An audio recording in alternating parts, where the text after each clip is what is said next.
Barak wasallam. Assalamu alaikum wa rahmatullah. So we're looking at Hadith number 9 from the 40 Hadith collection. We've been looking at it for some weeks now. We talked about the companion who narrates the Hadith, Abu Huraira radiallahu an. We talked about the different parts of the Hadith in terms of what I have forbidden for you, avoid what I've commanded, do to the best of your ability. Today we're going to talk about the latter part of the Hadith. Can somebody read the English, the Arabic? You don't have to read both, but if you can read both, but one or the other.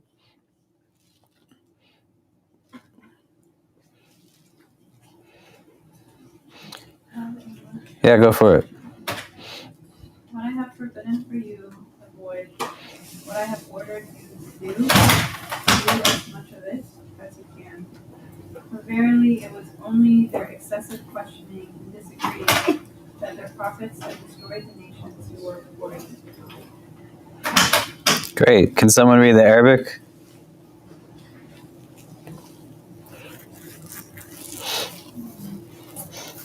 Did you raise your hand? Is that what you're doing? Sama? No, I was volunteering nothing. Yeah, go ahead. I don't have the hadith.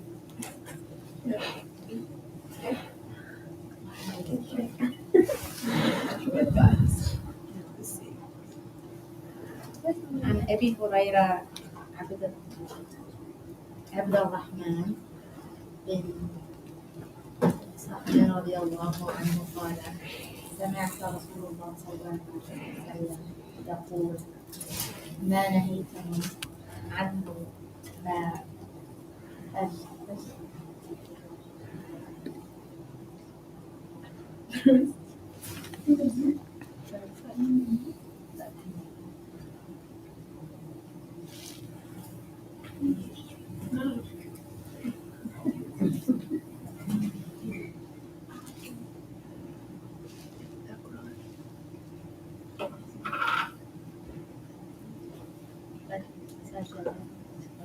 Sorry, you can just read it. This isn't working. Somebody else want to? Yeah, go ahead. عن أبي هريرة عبد الرحمن بن صخر قال سمعت رسول الله صلى الله عليه وسلم يقول ما نهيتكم عنه فاجتنبوه وما أمرتكم به فأتوا منه ما استطعتم فإنما أهلك الذين من قبلكم كثرة مسائلهم واختلافهم على أنبيائهم.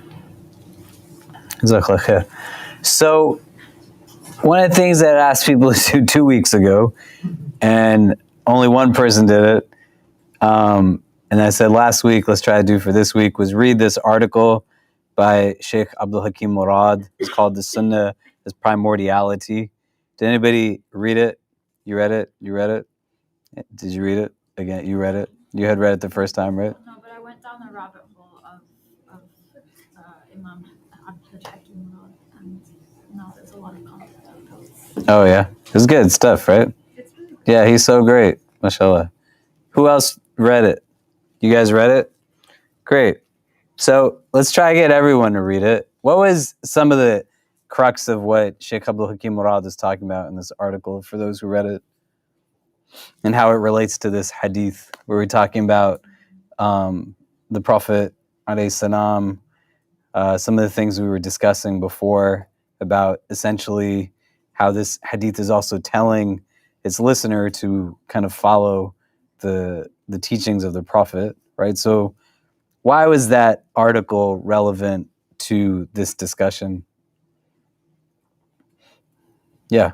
So it talks about how there are trends in art that come and go and lifestyles, but when you follow the Sunnah, it's not about a trend. It's just something that brings you home and helps you have a connection with Allah subhanahu wa ta'ala. I liked how it talked about just the beauty of Islam compared to these strange art trends that come and go. Yeah. Anything else? When people, yeah. Did you read it? I read half of it, which is why I didn't raise my hand because I remember last week you're like that doesn't count.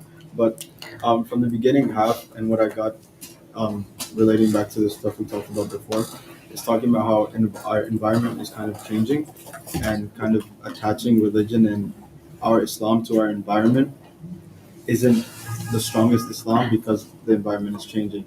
And following the Sunnah allows the Islam to come from like within, and that is what's strongest. Yeah, like the idea with a religion that claims to be a last testament to humanity, it necessitates then having elements of both continuity as well as change. And so reductive approaches to religion that don't connect text to context and creates this homogeneity that doesn't allow for there to be adaptability. There's certain things that just don't fluctuate in Islam, right? We're going to have 5 prayers. That's just the way it is. Do you know? There's things that don't have room to have adaptability as such. There's also things that are going to vary and differ from culture to culture and at times from time to time. Some of them are going to be necessary, right? Like, how would you know how religion applies to an era where everybody carries a computer in their pocket 60 years ago? Like, it wasn't a thing that existed at that time. Do you know what I mean? So certain things are going to just necessarily require us to understand how it is that things around us that are deemed to equate to normalcy kind of fluctuate. But the religion has elements of continuity and change underlined with this idea of what is actual beauty, right? And when we talked about this a few weeks ago, the whole premise is to not exert the implementation of Sharia in a vacuum, but it's meant to increase benefit and reduce detriment.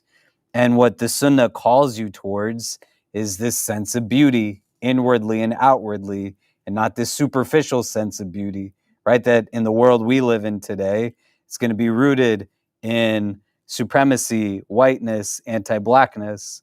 Most of the billboards that we see on the streets don't have people that look like us, you know?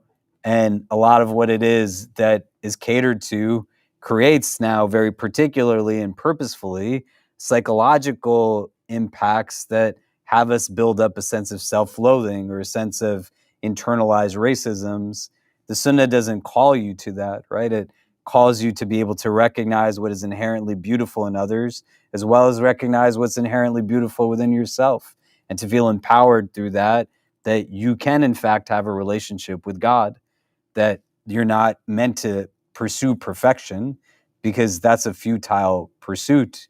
The article also talks about a lot of other things that you should definitely read it, right? It's great. Now we went up like 800% from last time, but we started last time with one person, right? So now 7 or 8 people reading parts of it or the whole thing. Like gradually everyone, inshallah, will read it. Any other takeaways from the article? Yeah.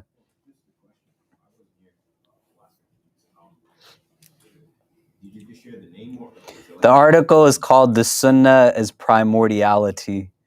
It's by Sheikh Abdul Hakim Murad, right? And so this hadith, at a base is talking about following the Prophet, peace be upon him. And so we want to be able to kind of understand and reflect deeply, because a lot of us in this room are taught to do the Sunnah, but we're not taught necessarily like why. Pray your Sunnah prayers before you're taught whose Sunnah you follow, and to be able to understand what is the fundamental objectives of some of these things. The implementation of the Sunnah shouldn't create ugliness, right? And not like ugliness, again, the way that we understand superficial ugliness. The Prophet ﷺ was not harsh with people, right? This is hadith. إن الله رفيق ويحب الرفق ويؤتي على الرفق ما لا يؤتي على الأنف. That indeed Allah is kind and He loves kindness, and He gives for gentleness what He does not give for harshness, right? If you follow the Sunnah, like, you can't be harsh, it can't create harshness. Do you see what I mean? That's not the purpose of following the sunnah. You see what I'm saying? Which isn't the same as like standing up for yourself, right? But understanding what's like the bases of these things. What are we hoping to see as outcomes of these practices?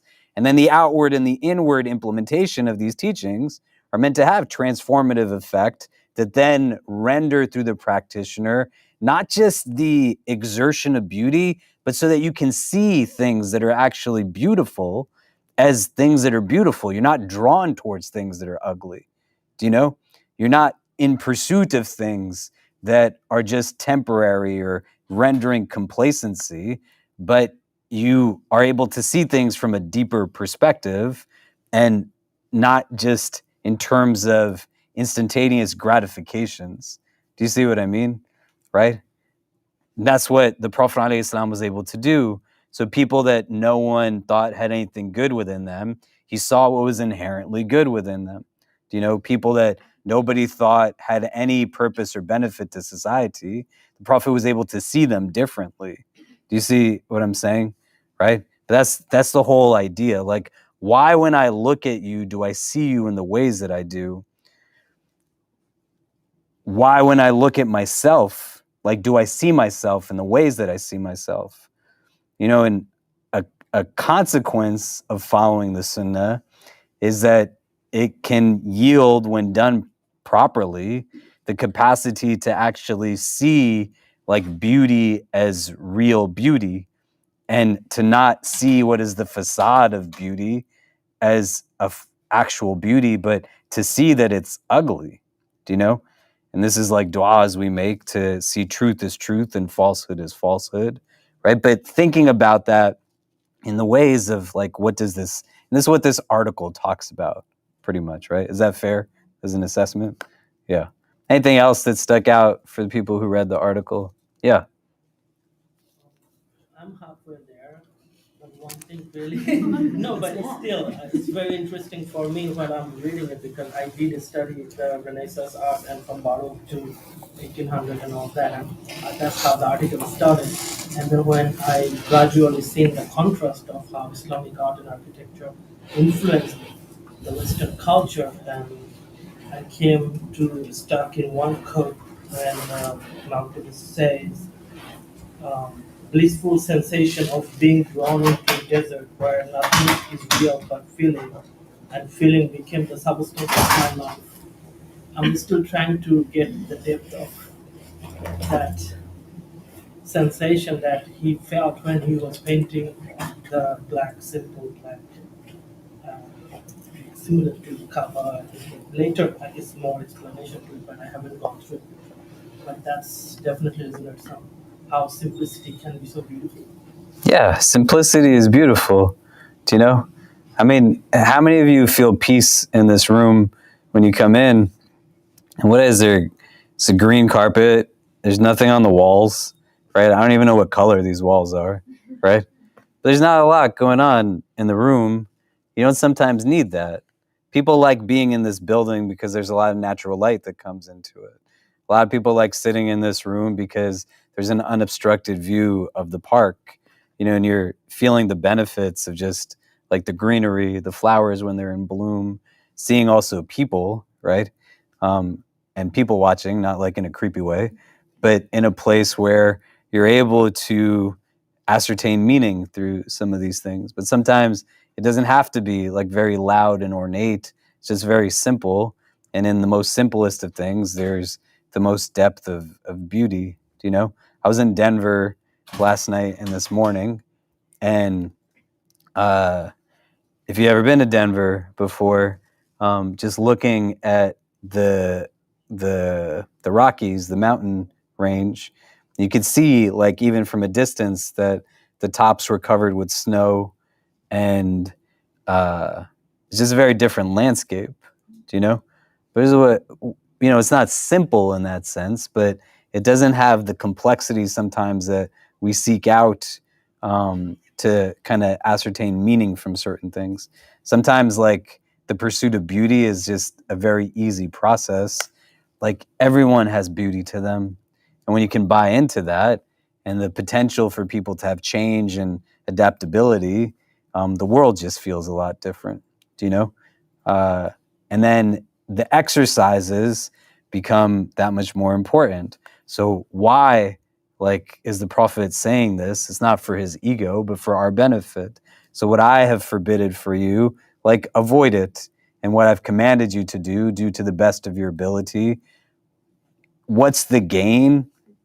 You start to, like, take meaning in ways that it's not impossible for people to harness, but they're so confined by these other variables that it just becomes something that escapes a lot of us. Do you see what I mean? Does that make sense? Right? And, you know, the implementation is outward and inward. So where we looked at last time, we were talking about now this second part of the hadith that said, do as much of it as you can. And we were talking about that that's not in terms of like the actual like obligations and prohibitions. You do to the best of your ability what you have the capacity to do. You know, and to give the example of like if you're praying in an airplane and you can't prostrate, then you do as much of it as you fundamentally can. So you stand where you're able to, and then you sit for the parts that you're not able to prostrate. But it's not saying you just don't pray at all, right? Does that make sense? Or we talked about the best of your capacities in relation to the things that you might do that are recommended, but certain instances might necessitate you foregoing something. You know, so if you're sick and you observe like a recommended fast, then your ability to fast is not there if you're sick. So don't fast and make yourself more sick. Like in some instances, you would choose to not fast, even if you're regular with it, because it's not within your capacity in that moment. Do you see what I mean? Before we get to the last part of this idea of capacity becomes something that's an important thing to also start to think out. In our tradition, the idea isn't that a believer puts themselves into a circumstance that's beyond their ability to handle. Do you know? And it doesn't mean that it's going to always be beyond my capacity.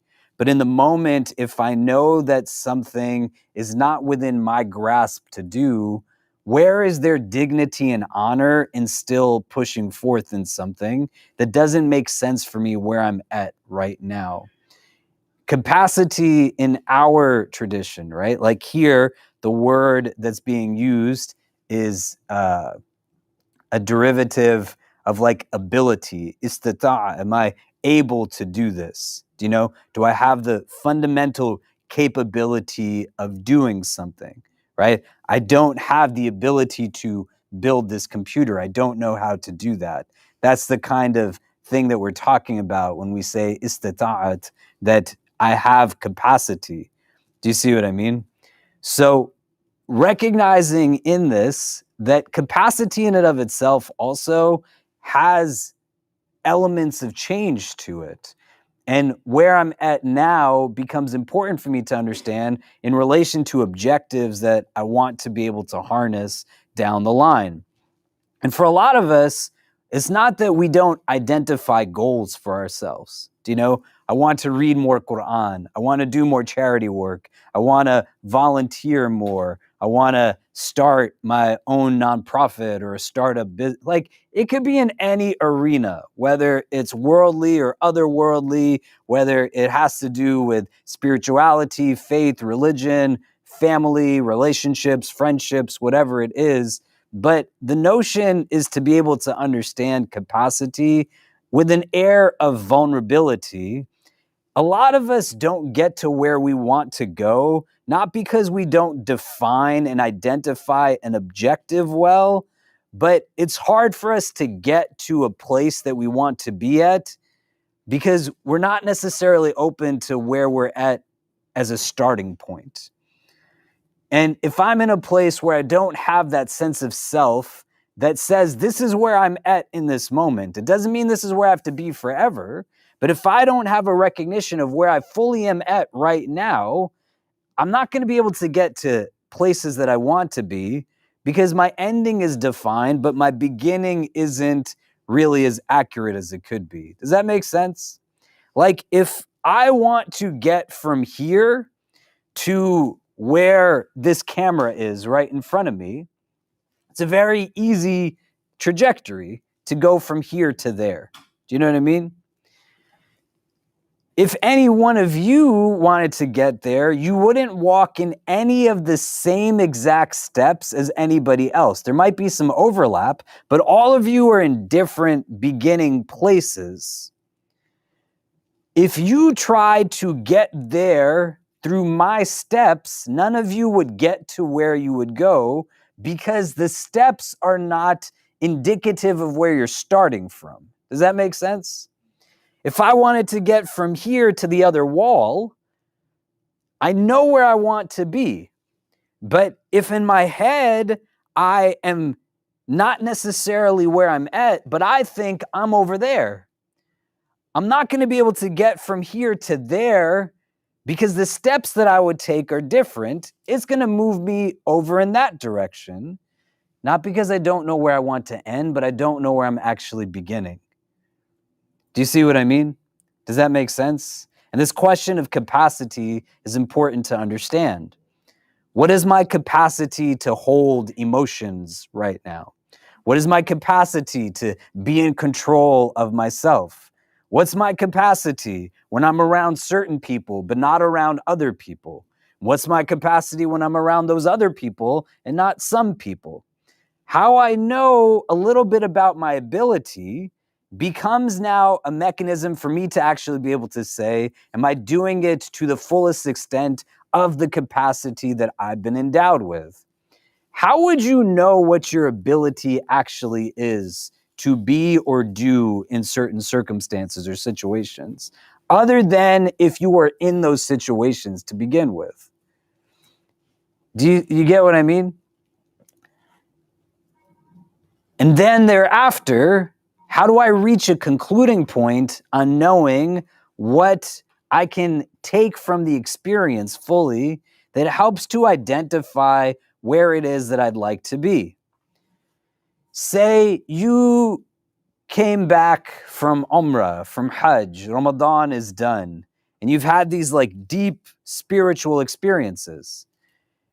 You had demonstrated ability in the cities of Medina and Mecca. You had demonstrated ability throughout the nights of Ramadan, and then the maintenance of it thereafter shifts a little bit. But it came from me when I was in those places, didn't it?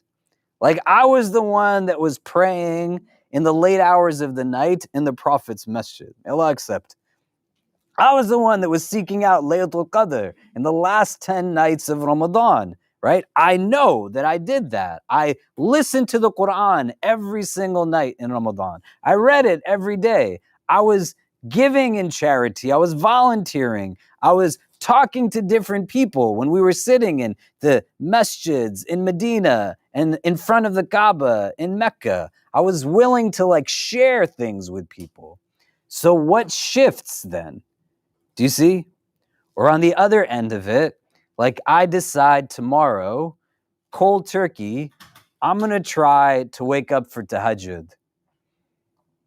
And I got up tomorrow, and then the next day I got up, and then 3 days from now, I was falling asleep at the middle of my desk. I was going to try to fast, and I decided to fast outside of Ramadan just this week. You know, they keep talking about fasting. Maybe I should be fasting too. The first time I decided I was going to fast was in the middle of June and July in the summer, right? A lot of people make up their fasts like in December. They don't choose to make them up in the middle of the summer. And then it's difficult. It's hard. and I get exhausted, I get tired, my brain is hurting from caffeine withdrawal. Does that mean the immediate outcome of those experiences are telling me what my capacity is? When Ramadan is done and I came back from Umrah or Hajj and I could no longer every single night go on 2 hours of sleep, or I could no longer maintain like certain things I was doing in Mecca and Medina, does it mean that I have no capacity to do it? But that's where shaitan gets me. And the Prophet is also saying here is that if you're going to listen to somebody, listen to me. Right? Don't listen to your ego. Don't listen to the whispers of shaitan. Don't get into your head in such a way where you are identifying capacity through parts of yourself that you don't like about yourself. But the Prophet ﷺ helped people to feel empowered, to feel as if they could have a relationship with God, that when they fell down, they knew how to get back up on their feet. When you try to implement something new in your life, new relationship, new job, new city, new town, new practice, new ritual, new habit, whatever else, how do you know what your actual capacity is, your ability? Does the question make sense? It's an important thing, right? A lot of us live every single day the same. And then when we try to implement change, it comes very seasonally, right? Many of us, like the rest of the world, buy gym memberships after New Year's. And then people stop going to the gym. Why? You have the ability to go. Do you know? You do. If you could come and break fast with us every night in Ramadan, why couldn't you come on other nights outside of Ramadan? How does one reflect on capacity? How does one even know what their abilities are? Do you see what I mean? It's an important thing to understand, right? Abu Bakr radiallahu anh, he gave all of his wealth for the early Muslim community, bankrupting himself on different occasions, right? It said everything of his was for Allah and his messenger. There's companions that came and they tried to give the Prophet a good amount of money. And the Prophet said, you need to keep this because you're not going to be able to handle what's going to happen. Do you know? How do you know what you actually have the ability to handle and you have the capacity to kind of deal with? Does the question make sense? If you can turn to the persons next to you just so we can start talking. How do I start to assess what my ability actually is? The potential of capacity that I have. We can talk about it for a few minutes, then we'll come back and discuss, and then we'll move forward and wrap up with this hadith for today. But go ahead.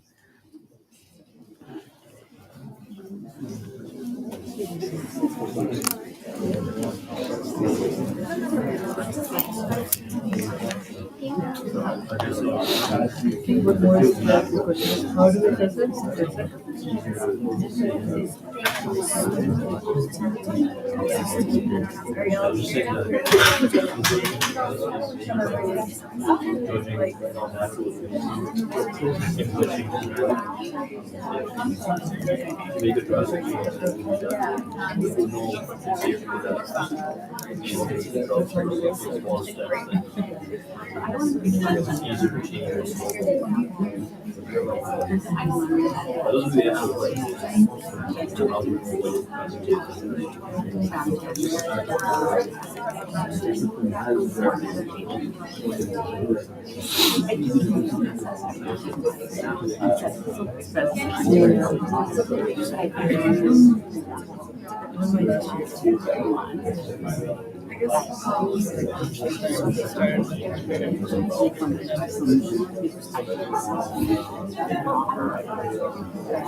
What's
up, brother? How you doing, man? You okay? I feel like I don't see you without a suit so often. When I'm in the suit, I'm coming from work. Yeah. Yeah? Nice, man. You see me like regular. I'm glad you got a day off. So I'm glad you got a day off. You usually don't have work on Mondays? Mondays and Sundays? Good. Yeah. Did you get some food? Grab some if you want.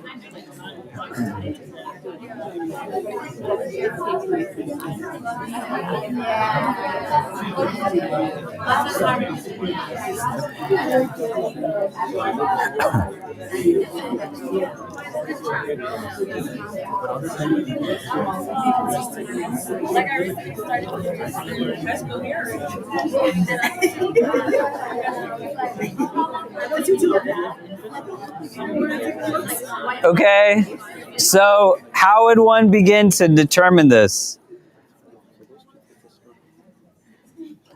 Right, this is important. Why is this is an important question, right?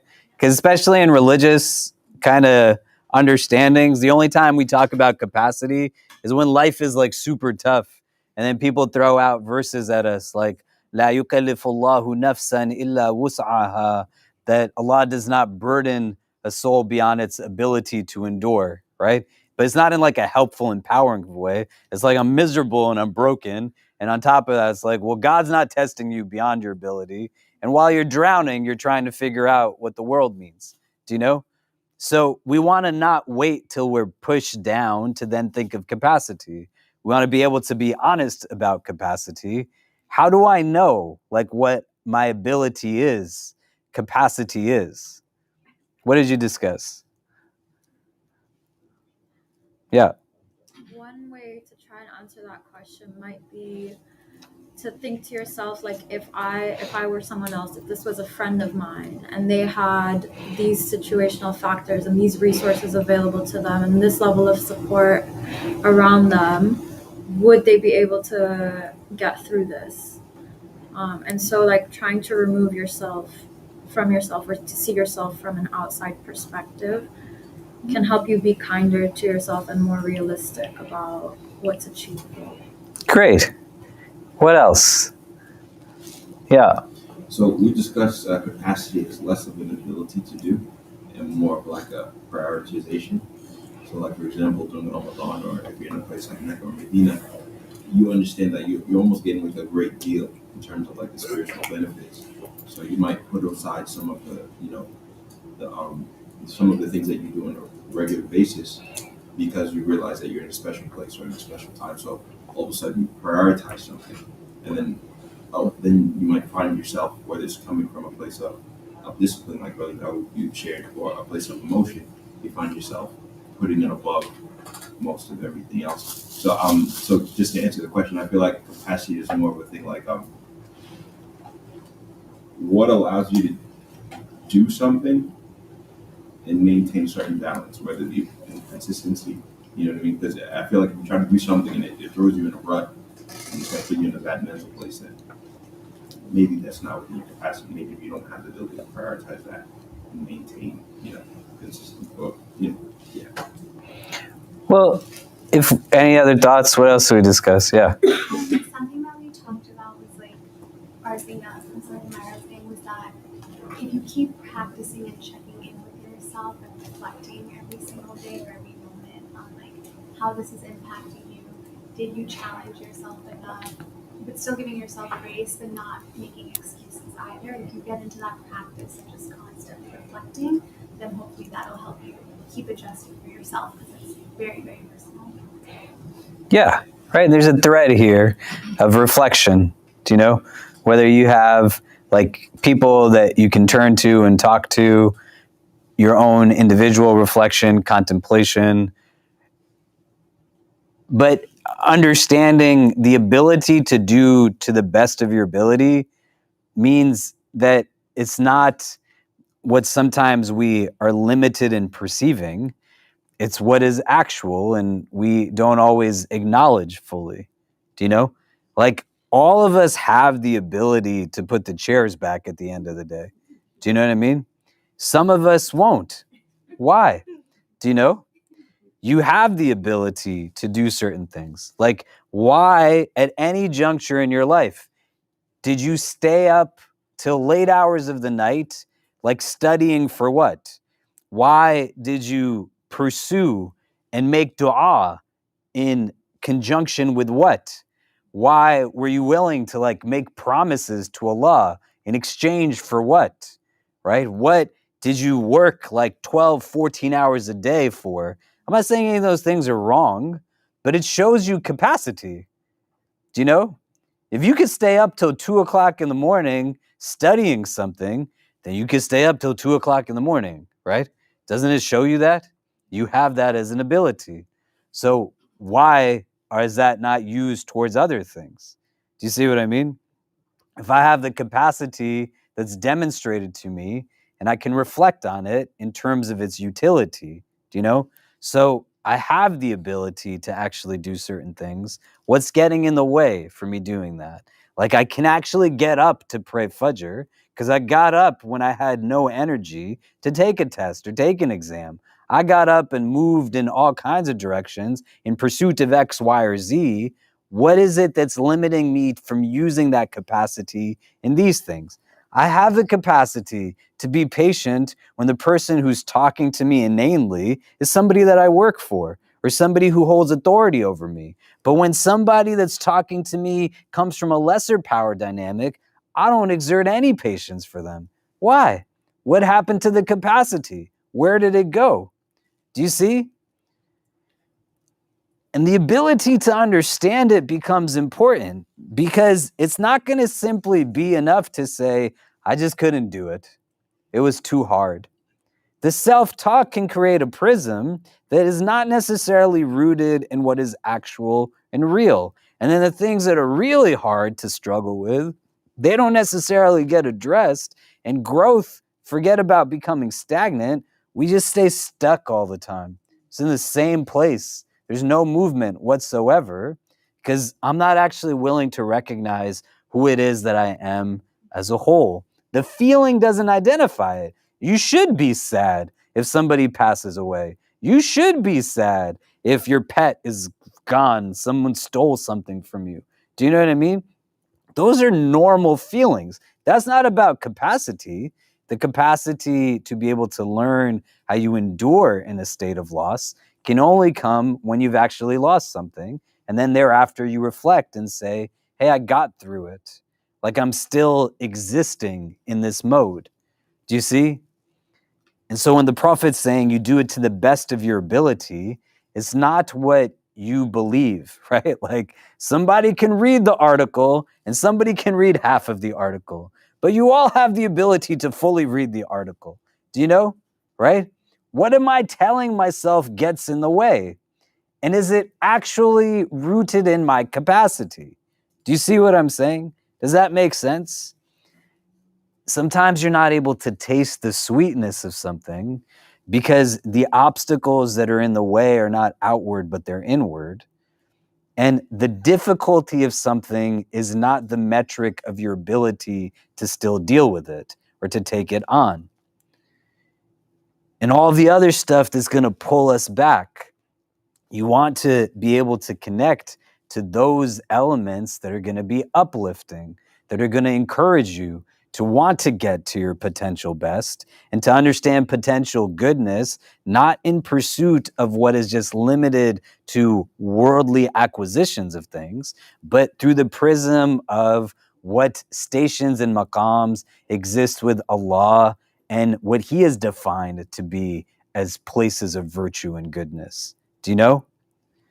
So hadith that say food for one is enough for two and food for two is enough for four, you actually have capacity to give to others. But why don't I give as much as I can? What gets in the way? I have the ability to check in on people that I don't see for some time, people that I know are not doing well. Why am I not engaging in that? What is it that's defining for me my potential ability to actually perform in certain situations? Do you see what I mean? And then when I reflect, I can say, what's actually getting in the way? You know, when I went to Denver yesterday, I went for a wedding, I performed the wedding, and then wedding is done. I got back to my hotel. I didn't know what to do with myself. And maybe I should just go back to New York. And the red-eye flight was booked, so I had to wait till 6 o'clock this morning. And I'm sleepy right now, and I know I'm very sleepy. And in the state of my sleepiness, I don't have to respond to it in terms of capacity, but it's not going to make sense for me on these 2 days that I knew that the amount of time I would be physically sleeping was limited, that I would then pile on into my routine a bunch of other stuff, right? That doesn't demonstrate my ability within the moment that I'm in right now. Do you know? Why are you having important conversations at times that make no sense? Why are you talking about the most serious parts of your life when you're filled with anxiety and overridden with emotional angst? It doesn't mean you don't have ability, but if I can't do certain things because I've slept like 5 hours in the last 2.5 days, if you've just lived with heavy thoughts for the last however many days, weeks, months, why wouldn't it impact capacity? Do you see what I mean? Does this make sense? All of you is connected to the rest of you. Most of us are only understood in terms of our ability based off of arbitrary metrics of success that equate to acquisition of dollars. Allah does not care how much money you have. All He cares about is how you attained it and what you're going to spend it on. And that's truth. It doesn't make a difference how many pairs of stuff you own or how many people acknowledge you or know your name or whatever else. You can do whatever you want. You're just going to have to explain why you did it and the ways that you did it. And knowing ability and capacity is going to still be fundamentally your prerogative to base decisions off of. You've lived with yourself every day of your life. You know your emotional states. You know what it is that sets you off. You know when you're at your strongest. You know when you're at your lowest. You know spaces that uplift you and spaces that exhaust you and break you down. How do the decisions have anything to do with an overall sense of self? And I know if we go around this room right now, every single one of us would say, man, there was a time I had a conversation that I just shouldn't have had it. I wasn't ready or able to have it.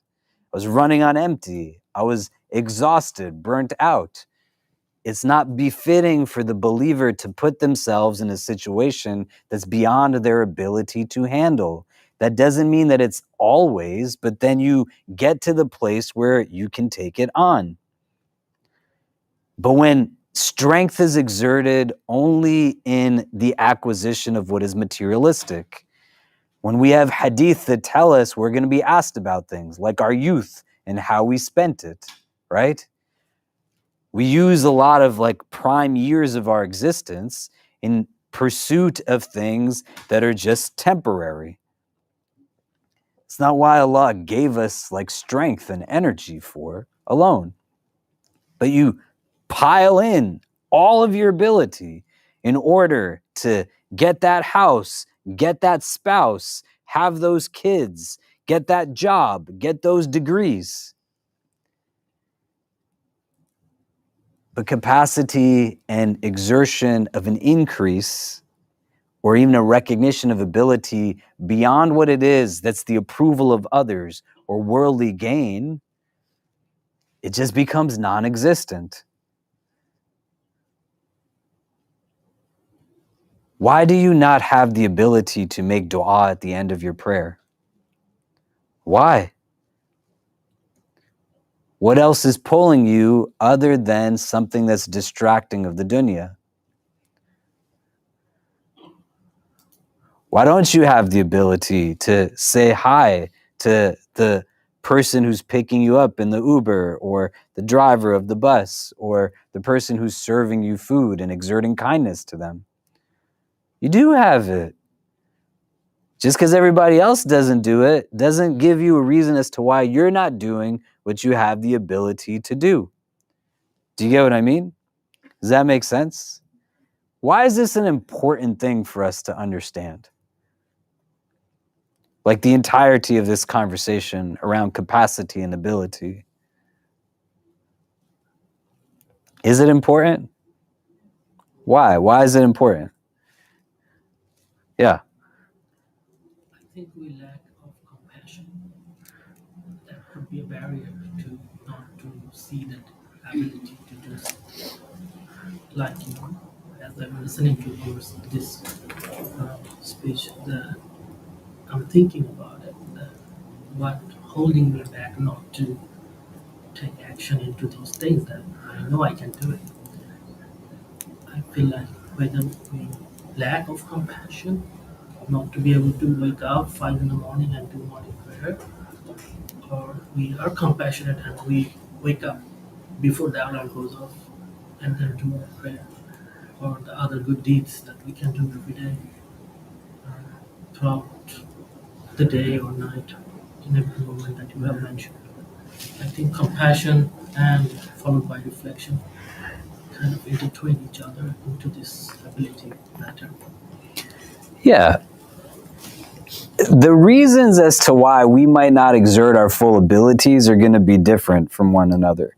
Do you know? Some of us might be afraid. Some of us might be scared. Some of us might have grown up where everybody just told us what was wrong with us and not what was right with us, right? People can be horrible. They just give us their trauma. They give us their hurt, their pain. It's not a self-deprecating reflection. That's not reflection. That's rumination, right? You want to contemplate effectively. Why we want to think about this, one of the reasons, is what we're going to be asked about when we stand in front of Allah is not just what we did and did not do, but what we had the ability to do and still didn't do it. And I'd have to be able to own up to that, right? Like when I get a call to get on a plane to go to Morocco the morning after an earthquake, I go because like I can go. Do you know? If somebody says, why do you do some of the things? Is because, well, like I have the ability to do it. And it might be nice and it might be like helpful or whatever else, but I'm going to have to explain to God why I didn't do it when I had the ability to. Do you see what I mean? And that's an important thing to understand in terms of accountability. Excuses give us a big pile of nothing. Do you know?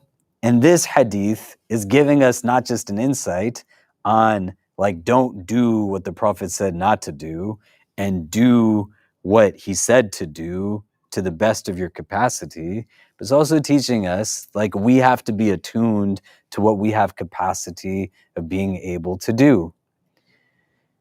You have the ability when you walk down the hallway and you see somebody sitting alone that you just prayed with, that clearly nobody's engaging with whatsoever, and you can look at their face and they're just waiting for someone to acknowledge them. Why are you not doing it? What's getting in the way? And then you reflect on these types of hadith in different modes. Food for one is enough for two. Food for two is enough for four. Do you see what I mean? You can think about it in other modes, right? Like, I don't get up to pray Fajr. It's hard to get up to pray Fajr. I get up to pray Fajr, alhamdulillah. But just so we're on the same page, so no one comes back later and is like, the Imam of our masjid doesn't pray Fajr. But reflection can say, well, how was the night before spent in a way that indicated waking up at 4 a.m. was something that was important to me?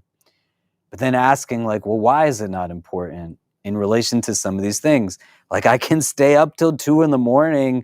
doing this, or I can forego eating, sitting at an office desk in pursuit of what? But in these other capacities, what else is there that's getting in the way? The other part that you could think about is that all of you has to be important to you. Your emotional self, your physical wellness, your mental wellness, and capacity to be able to take care of oneself in a whole sense, and not just limited to what it is that's going to stay behind in this world. There's a lot of people who achieved many great things while they lived in this world, and there's trillions of them. Nobody knows their names, man. Do you know? This question of ability, you have to ponder on with contemplative modes of understanding. I do have the actual ability, right? And then you can think about it in one last frame, and we'll move on in the hadith. Where is my other abilities that are not necessarily rendering benefit? Like, my words do have the capacity to hurt. As much as they have the ability to heal, and I can acknowledge the person no one's talking to, I do actually have capacity to make you feel bad. If I took one of you into my office and just yelled at you, do you know? Some of you be like, what just happened? I said, never come back to this place ever again. I've met millions of people. You are the worst out of everybody. Would it make you feel good? No. I have to be conscious in the different roles that I have about my capacity to be irresponsible with my language. I chose to be married. I chose to have children. I didn't choose to be somebody's kid, but I'm somebody's kid. So I have to understand capacity in terms of what it is that impacts my babies, right? They're 8 and 11 now, but I still love them deeply. So that part of ability and capacity also is important to understand. And it goes in the same frame. Most of us don't have comfort in dealing with what are perceived non-strengths and shortcomings. So if I asked you to tell me all the things that you think are wrong with you, we probably wouldn't stop talking. If I asked you to tell me what are all the things that are beautiful about you, some of you might not know how to say anything. The combination of those two things are a strategy of shaitan. May Allah protect us from his whispers, to get us to then pursue what it is that numbs and desensitizes and gives the facade of contentment, but is really just complacency. So when you have this conversation of ability, think about it also in this way, that I have to be comfortable with the fact that from me can come goodness as much as can come the absence of goodness, and can also come ugliness and things that are evil. When you can acknowledge and accept that capacity and ability to hurt can come from you, it's going to heighten the ability to make sure healing comes from you, as well as limit, hopefully, the hurtful things that come. Do you see what I mean? And what contributes to it? What creates justifications or validations that keep me from doing things? All of us have the ability to not gossip, right? It's not something that should be just like innate the way you breathe. But when I can understand the capacity I have to harm as a result of me delving deep into this, and put it now in a place where reflection comes in. Muhasaba is about inventorying. You're taking hisab of yourself, but that hisab of what you do in the course of the day, right and wrong, good and bad, what's futile, is not just a checkbox, but it's in the prism of divine judgment. How is what this day that I just lived going to look like when it plays itself out on a day of reckoning, a day of accountability? And it's like, oh my God, like I could go home right now. I have this ability as a human and speak to my son in such a way that he will hate himself for the rest of his life. Isn't that true? I have that ability. Just as much as I have the ability to speak to him in such a way that he's going to be able to believe that he can take on any challenge the world throws at him. My capacity and how I utilize it will impact how he sees himself. And that's where it gives life in this kind of circular, continuous mode. Do you get what I'm saying? Okay, let's do this. You turn the person next to you. What are you taking away from this so far? What is it bringing up for you? And then we'll look at the last piece of the hadith on questions before Maghrib comes in a bit. But go ahead. What's coming up for people? Any thoughts, insights?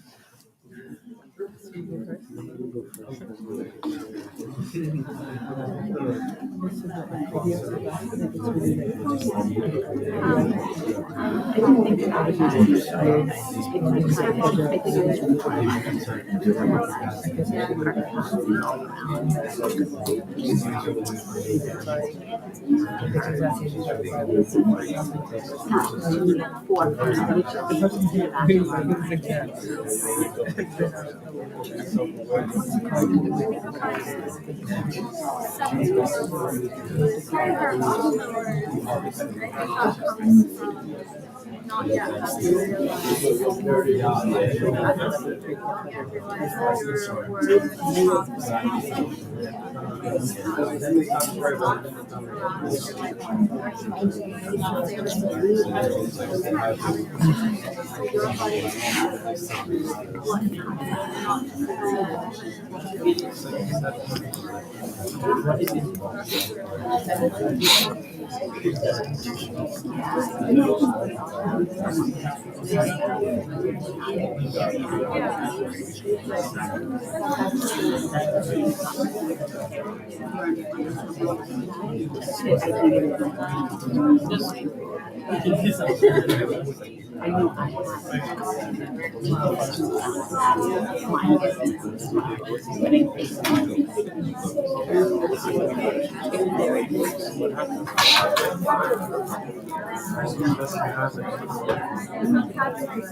Just say whatever your kids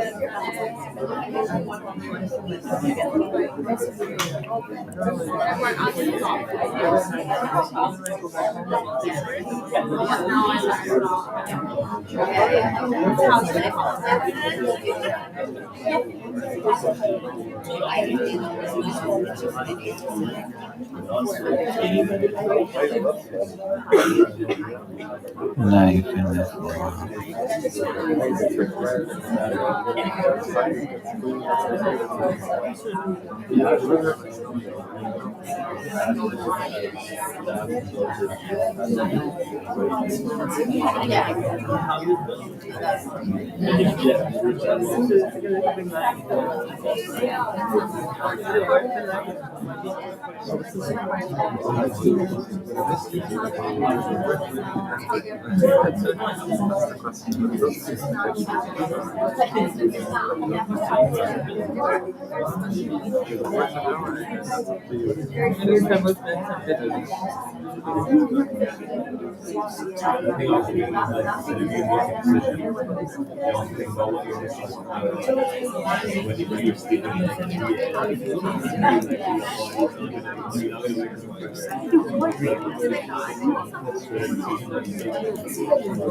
Okay, so what are some of the things that are coming up for people?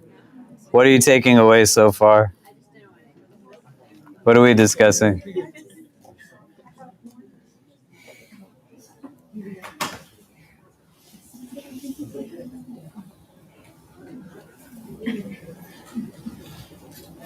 Yeah. All right, you'll see. Just all right. No. So I'm gonna say. So what we talked about here was that. I guess one of the questions that's coming up is how closely associated should capacity be to comfort? And I guess a follow-up question. That's the first one. Second question is using comfort to gauge capacity. Is that also being complacent? And then there's a third thing. Is like as you define capacity, I feel like for me anyway, I tell myself if I have the capacity to do it and I do it, it has to be done quickly. You know what I mean? Like I have to see the results quickly. And I feel like that makes it really intimidating. You know what I mean? So, but then if I don't push myself to like, to do as much as I can, as fast as I can, again, is that letting comfort regulate what I can do, which is that any complacency? So I feel like it just becomes a complicated conversation with myself. I'm not really sure, and it makes me uncomfortable. So I don't know. Yeah, and that's all. What's contributing to that, right? Where's there rest in the reflection? Where's there ease in the reflection? Where's there an understanding of something that is not just immediate or tomorrow, but everlasting and going into an eternal existence, so that these are things that we understand as a work in progress. And I don't know if I'm going to live beyond tonight, right? But fundamentally, I'm just trying my best to get through some of this stuff. In capacity and comfort, I would say go hand in hand, but ethics are situational in our tradition. So you can imagine if any of you have ever come and sat in my office with me, or we've gotten on a phone or on a Zoom, or I've driven to some place where you are after like a 9 to 5 hour, would it be the same if I just sent you a text message? And I'm not saying like that to say something about myself. It just fundamentally wouldn't work the same way. It's very different. Like when you show up for someone, But the consequence of it is not just the benefit to that person, but it comes back to you carrying out the act of kindness and compassion and mercy.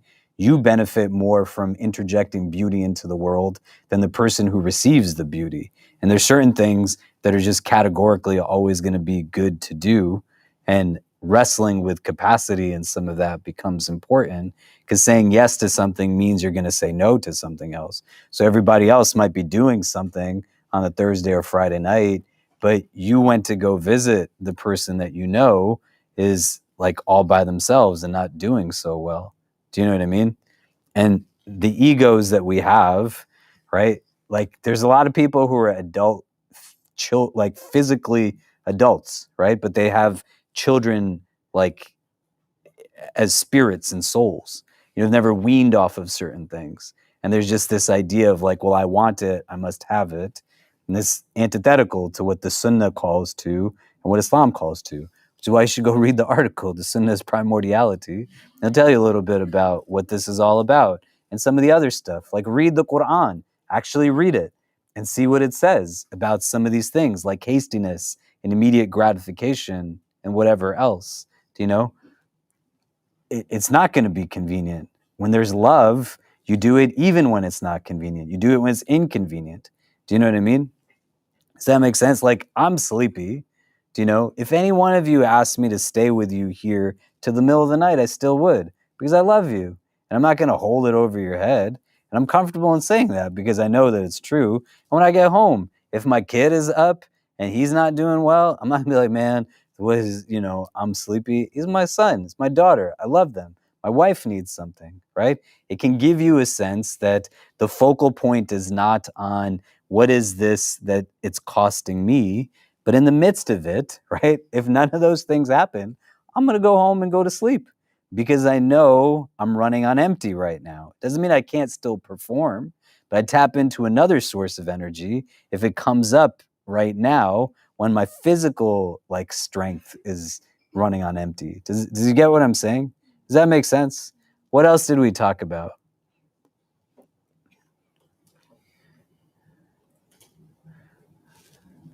Yeah. It takes a conscious effort to understand your capacity, and once you establish that consciousness, it then informs your decisions because you're able to tell what is it that is stopping you from doing something. So it's like it helps you gauge, and then once you understand your capacity and what decisions you can to help strengthen your capacity for certain things, that then alters how you live your life. And that's Yeah, and mental strength is going to be really important in all of this. Building that can take time, especially in a world that is built off of keeping you distracted and vying for your attention in every which way of your wakeful moments in this world. Like, where can you walk where there's not every piece of concrete in this city plastered with marketing and advertising? You got stuff stuck in your ears that's marketing to you. Everything in front of you that your eyes are engaging, there's marketing to you, right? When you sit next to people and they're wearing things with logos on it, there's marketing to you. Do you know what I mean? Everything is just marketing to you. Do you see what I'm saying? And it's purposeful because you're consuming. The command to lower your gaze is not just in this kind of simplistic understanding of gender relations, but you consume with your eyes too. Do you know? And you're constantly just consuming and consuming, and people know how you work more than you know how you work. Allah gave you a book to teach you how you work, but all these other people know your inward and outward because they want you to buy what they're selling to you. Do you know? And if you can build mental strength that's attached to spiritual strength, emotional strength, physical strength, but how do you start to build mental strength so that I'm not just brought down by heavy feelings that are hard enough to deal with, but the thoughts that then spiral downward as a result of those feelings that just suffocate me, right? And it's all taking place in arenas of cognition that I don't confront And then it just keeps getting deeper and deeper. Do you see what I mean? Okay. Yeah. I just wanted to say one more thing. As you're talking about this, and as we're talking about capacity, I feel like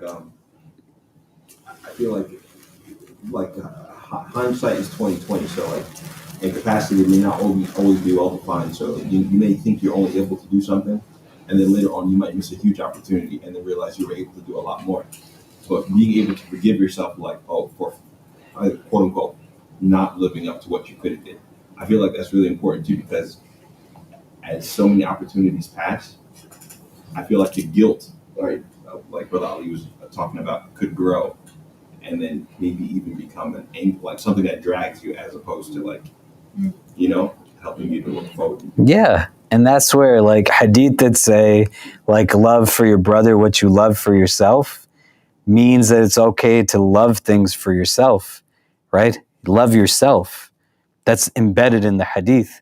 How can I love something for you that I love for me if there's not an element of love back towards me? Do you know? And it's hard to love fully outward when you don't like yourself so much, right? But why don't you like yourself? You actually have capacity to like yourself. Do you know? There might be things that you do that are terrible. Don't do those anymore.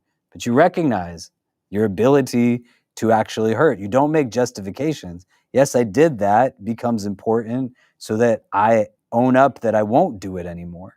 Do you know? Not that I keep doing it by making an excuse as to why it was done. Like sometimes it's just wrong. And that's just what I have to acknowledge so that it keeps me from doing it, right? Umar radiallahu an, he literally like strikes his sister in the moments before he converts to Islam. He has to go through the grotesque act of hurting his sister, like physically, for him to realize what it is that he's turning into. It doesn't make it okay that like, well, that became this catalyst. It's wrong. He's not supposed to do it. And there's a lot of instances throughout the remainder of Umar's life where he's constantly commenting on how everyone else knows more than he does, or how he becomes a champion to ensure that women's rights are not like oppressed or held down. Do you see what I mean? But so think about it. Just think about it in a productive way, in bits and pieces. It's not meant to add to overt scrutinization, but you build stillness into your life and you just think like, what is my ability? What is my capacity? And I'm not better or worse. Some of us are morning people. Some of us are night people, right? That's great. We're just wired differently. I like to sleep. I love sleeping. And I'm getting to a point where I like to also eat a lot.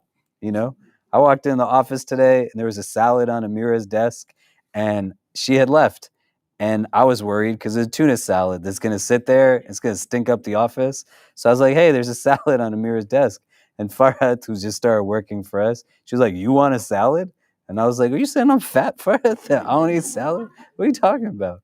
But understanding for yourself that this is a baseline. It's not what I do and I don't do, but also what I have the ability to do and I still didn't do it. Just because it's easier doesn't make it better. It's easier to be negative. It's harder to be positive. May Allah make us people of positivity, but you don't want to just give in saying that, well, it was too tough for me. No, man. Sometimes like it's not our faults, what's in our hearts, but we're still responsible for what it is that we're doing with what it is that we feel. And we hurt a lot of people in ways that we don't necessarily realize. You don't want to get to a place where that becomes an end concluding point. Does that make sense? And so spend some time just thinking, what capacity do I have? How do I build capacity? The increase in a virtue is the practice of the virtue itself. So if I know, like, I have zero tolerance, I'm highly irritable, I have no patience, then I bring some energy to me and I start to build up patience by just being patient. And I do it in increments. I'm working towards something. It's not a overnight thing that I go from one to another in a complete 180. That's where the kindness back to oneself is important. Just because I'm at some place doesn't mean that's where I have to be. But if I want to get to where the destination is, I have to own up to where I'm actually beginning and starting. Do you know? Does it make sense? Okay. So in the last 15 minutes, let's go through the rest of the hadith. So the Prophet ﷺ says, "For indeed it was only the excessive questioning and their disagreeing with their prophets that destroyed the nations who were before you." So if you...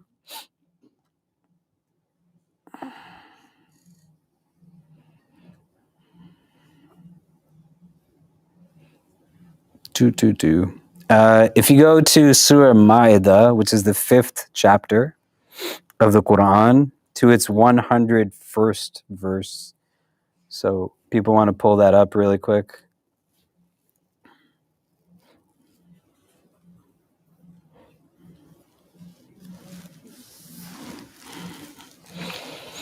So 5101. Does anybody have it? You just read the English. You don't have to read the Arabic. It's tough. It's hard. Anyone have it in front of them? 5101. You do? Can you read it? O believers, do not ask about any matter which, if made clear to you, may disturb you. But if you inquire about what is being revealed in the Quran, it will be made clear to you. Allah has forgiven what was done in the past, and Allah is all forgiving, most forgiving. So this verse, was revealed in relation to the hadith that we talked about on the first day that we started talking about this hadith. When the Prophet ﷺ is talking about Hajj to his companions, and then one of them says, "Do we have to do it every year?" And the Prophet was silent in response to that. And then he says to the person that if I was to have said yes, then you would have had to have done it every year, and you wouldn't have been able to do this thing. And then there's a different kind of variance to what we've been reading in this 9th hadith, where he says, what I've commanded you to do, do to the best of your ability. What I've forbidden for you, avoid. But this verse is contextualizing that type of questioning. It doesn't mean all questions are a problem. If anything, questions are a very healthy part of one's spiritual growth, and they're necessary. If you get to a place where you stop asking questions and you only have answers, right? And this is a challenge. When you live in echo chambers or egocentricity is the focal point of one's engagement societally, you have a thought, an opinion, an idea on everything. Do you know? People tell me, the number of people who say to me I don't really know what's going on in Palestine, but this is what I think. And it's the entirety of the first part of your sentence negates and gives a reason as to why you shouldn't say what's happening out of your mouth in the second part. And you can replace the word Palestine with so many different things, right? I don't know what's happening in the Congo. I don't know what's happening in Sudan. I don't know what's happening here. I don't really know about this, but I don't know about this, but, right? The basis of it is that you should be asking questions. We should have a thirst in being able to understand a little bit more deeply. If you go to the 16th chapter of the Quran, Surah An-Nahl, its 43rd verse, it says within this that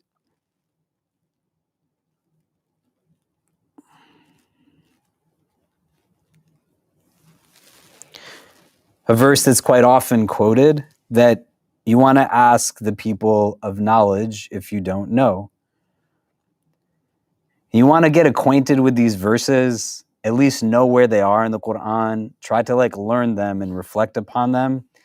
The people of knowledge here are not just people of religious knowledge, but you want to ask people who know certain things based off of their expertise and their skill set, right? So don't pretend that you know certain things. When someone asks you, if you don't know, then tell them, I don't know, but then you can help connect them to the people that do know, right? Someone comes to talk to me about things that are beyond my capacity. It's a daily experience in what we do here. right? There's thousands of people who consider this to be their community.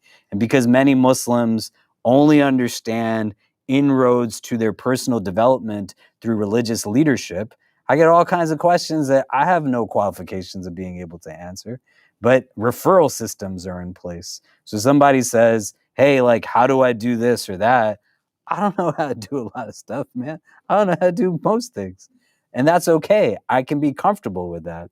But if you're going to ask questions, you want to make sure that you're asking the questions of the people that know. And if somebody asks you, sometimes it's not enough to just say, I don't know. You want to equip yourself with an understanding so that if it comes your way again, you're not meeting somebody with becoming an obstacle in their growth. I was 18 the first time I met somebody who was a survivor of domestic violence. A young woman who came into a college class that I was in. She had makeup caked all over her face because it was covering bruises. When I asked her about it, she said she fell downstairs, right? This is kind of a very common response. I fell down something. And I was like, we live in Manhattan. Like, where did you even fall down a staircase? Do you know? And then when she opened up and made herself vulnerable about her experiences, she was being forced into a marriage against her will. When she said no, her father responded by hitting her. And now as she's turning to me, looking for support, I had no idea what to do for this person. And other people who knew of her situation, nobody did a thing. In response to that, when people say, well, why do we do what we do in this community around domestic violence and shelters and whatever else? Because that person's narrative can't be in vain. And so someone comes and I don't know what to do. I have an option now of choosing to maintain ignorance or say, what do I do the next time somebody comes in this circumstance? Do you see what I mean? Somebody comes and they're struggling with something, or even if they're not struggling, you tend to get a lot of people asking you the same things, right? People reach out to us all the time about finding housing in New York City. Do you know, we had set up some stuff before COVID. They went defunct. Now we're looking to start it again. But it can't just continuously be like, we don't know. We set up the systems, or we make referrals, we gain the knowledge base so that we have some opportunity. And a lot of the things that you're going to learn is that there's so much out there more that any particular skill set you can hone in on is going to bring some opportunity of benefit to people societally, because people have such diverse needs, more so than we can imagine quite often. This verse is telling us, ask people, but ask the people who have the knowledge that you actually are looking for. If you go to Surah Baqarah from verse 67 to verse 71, these are verses that, if you read through them, Musa alayhi salam, the Prophet Moses, is told to tell his people to slaughter a cow. A lot of us might be familiar with this narrative. And what they continue to do is respond back to the Prophet Musa in these verses, narrowing the definition of what it is that he initially asked of them. So he starts with just a generic kind of animal, and then it trickles down more and more with specificity. What this hadith is telling us that ruined these nations is that the end result of what this is, right? And recall when Moses said to his people, indeed Allah commands you to slaughter a cow. They said, do you take us in ridicule? He said, I seek refuge in Allah from being among the ignorant. They said, call upon your Lord to make clear to us what it is. Musa alayhi salam said, Allah says, it is a cow which is neither old nor virgin, but median between that. So do what you are commanded. They said, call upon your Lord to show us what is her color. He says it is a yellow cow, bright in color, pleasing to the observers. They said, call upon your Lord to make clear to us what it is. Indeed, all cows look alike to us. And indeed, we, if Allah wills, will be guided. He says, it is a cow neither trained to plow the earth nor to irrigate the field, one free from fault with no spot upon her. They said, now you have come with the truth. So they slaughtered her, but they could hardly do it. Why was it difficult to do? Because they went from something that was this expansive to something that was this narrow, and their incessant questioning with an intentionality of just being difficult. Why do I have to do this thing? Why do I have to pray these prayers? Why do we have to eat this way? Why do I have to dress this way? Why do I have to be nice to people? Why do I have to apologize? Why do I have to say thank you? The difficulty is giving an indication of the self. Because they ask the questions again and again and again, it now becomes haram on them to do anything other than what the final narrow depiction is of that particular cow. Prior to, all they had to do was get a cow and slaughter it. And then they took something from here and brought it down this way. And it wasn't in pursuit of just understanding or awareness. They were just trying to be difficult. They wanted to make it harder for him to do his job. And as a result, they created more difficulty for themselves. You see what I mean? The connection point between all of these things is that I sometimes don't have to comprehend it for it to be true. And if I don't have a knowledge base of something, but I'm still conjecturing upon what it means to me or why it may or may not be Islam, well, what is the base of me being able to ask the question other than I think, I feel, I want? Do you see? And if I don't know what it is to begin with, then what part of me is telling me to challenge and push back on something? Does this make sense? So you want to know the nature of the questions and where there's comprehension and understanding and a desire to just know a little bit more versus understanding where we create difficulty through an intentionality of a questioning that's meant to just be purposefully argumentative, disagreeing, create all kinds of kind of fissures. And these are problematic qualities. When you look at descriptions of what good character is in Islam, every understanding of good character tells us that someone with good character is not argumentative. They're not purposefully quarrelsome. Do you know? You just fight for the sake of fighting. At that point, you're learning a little bit more about yourself. Like, why do I always have to be right? It's not even the other person has to be wrong. I just have to be affirmatively the one that's always right. I can't ever be in a place where I can own up to the fact that I don't know something. It's liberating to be able to say that you don't know something. Do you know? It gives you a sense of freedom. Like, I don't know the answer to that. Go ask somebody else. I don't know it. Why would you want to know everything? So looking at these sets of verses all together in relation to this part of the hadith, but not to a place where it creates like a myopic perspective, you want to be able to ask questions, right? We've said in this halaqah at different times, even the angels ask questions of Allah. When he sends his inni ja'ilun fil ardi khalifa, that I'm sending a khalifa representative on the earth, and they say, atajalu fiha man yufsidu fiha wa yasfiqu dima, that are you going to send one who creates like corruption and facade and sheds blood? But they're creatures of light, like strict obedience, and they're asking questions. You should ask questions. You should have a thirst for knowledge and wanting to grow in those regards. Do you see what I mean?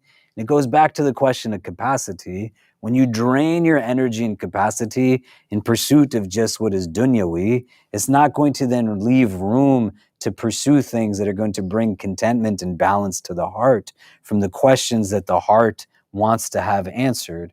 Who is God to me? When you start to know who Allah is, it brings you an inward state of contentment that other things won't necessarily bring. And then this type of questioning also, right? There's a hadith that says, "Min husn al-Islam al-marri tarakahu ma la ya'nihi," that from the beauty of one's Islam is to leave behind that which does not concern them. You don't need to ask people why they don't have babies. You don't need to ask people why they're not married yet. You don't need to be asking people questions that are not your business to be asking. It's going to destroy you the way it destroyed nations that came before you if you can't mind your business. The questions have to be rooted in what has beneficial intentionality. You know what it is, right? I am blessed to serve this community. So when I go to a lot of gatherings of this community, it's of gatherings that are like this. I don't go to like a lot of, like family friend type gatherings that people grow up going to. But I know when I was younger and I would go to it, I'd always see people that were miserable because there's aunties that were always willing to go to someone and say, your daughter is still not married yet, right? Or, or you don't want to have a child, right? Min husn al-Islam al-marri tarakahu ma la ya'nihi. From the beauty of one's Islam is to leave behind that which does not concern them. That has nothing to do with you.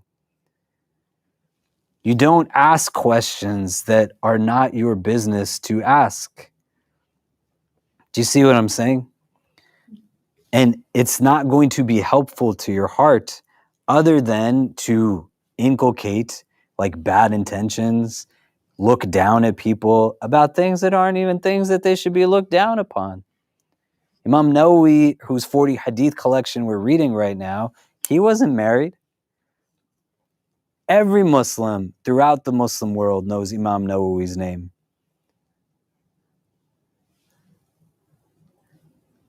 So understanding the type and categorization of question here and who it is you take information from, how it is you're responding to questions that are asked of you, right? And don't give people information if you don't know the answers. Do you know there was an instance where there was a man who asked, he had a wound on his head, and he asked the companions that at night he had a nocturnal emission and he had to do a ghusl, and the companions were asked, like, does he have to remove the bandage from his wound and let the water wash over it for his shower, his ghusl, or is it enough to just wipe over the bandage? And they said, you have to remove it fully. That's how they knew ghusl to be. And water got into the wound, it got infected, and then the man died as a result of it.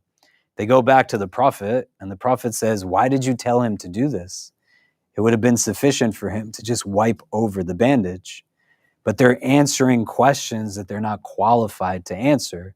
That's like the problem, do you know? And there's a lot of us who just say stuff as absolutes that are not absolutes, or answer things that they don't. Like that aren't even actually like what Islam says fully, right? You don't want to get in the mess of that because it's got deeper implications, because you're claiming either then Allah said or Allah's messenger said something that they didn't fundamentally say. And that could be a big problem. Do you know? It's haram for you to marry someone from a different culture. Like, where does it say that? Do you know what I mean? Somebody once told me when I was younger that it was haram for me to eat baked ziti, right? And I was like, what do you mean? Do you know? And it was, what he was trying to say was like, they don't eat that food in his culture, right? And he was saying, we don't eat this food in this collective we. I was like, hey man, I love pasta. Do you know? But the language is there and it has implications. And then people get confused, you know? And you get a lot of people who become disgruntled with Islam because they're assuming Islam says something when in reality, that's not what it's necessarily about. Do you see? So in this last part of this hadith, like, yeah, you should be asking questions. Make sure when you're asking the right people. Somebody's asking you questions, like, make sure you know what you're talking about when you answer the question. And don't be asking questions that get in people's business. It's just not a good habit to be in. Somebody wants to open up about you If you have a deep relationship, you can tell when someone genuinely is asking because they have concern versus they're putting you on the spot just to be able to elevate their own egos in some ways. Do you see what I mean? You don't want to do that to somebody. Do you know? It's just not going to be, it's not going to be good for yourself more than anybody. Okay, so let's take a pause here. Maghrib just came in. We'll meet again next Monday. Just the building's going to be closed this Thursday. If anybody's around, we'll be open for Jummah on Friday, only for Jummah. The building will be open from like 12 something to 4. We'll have lunch after also, so that people who are here for the long weekend will have a little bit of time to spend together. So try to come for that, inshallah, if you can. Okay, the people can put their chairs against the wall. And once we're done with Maghrib, if anyone wants to grab some of the food that's left over also, we'll see everyone next week. Assalamu alaikum. Can one of you guys call the adhan for Maghrib?